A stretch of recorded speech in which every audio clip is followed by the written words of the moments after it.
লক্ষ টাকায় খাট কেনা যায়, ঘুম কেনা যায়, যায় কি বলো?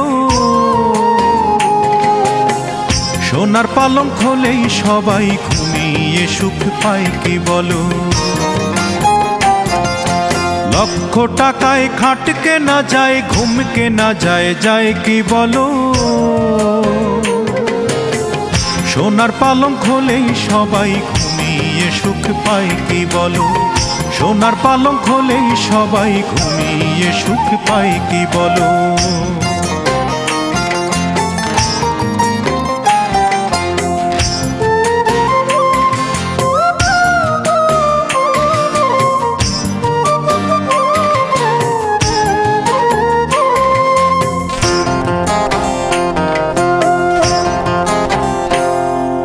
ফুল কেনা যায়, যায় না, তবে ফুলের প্রীতি কেনা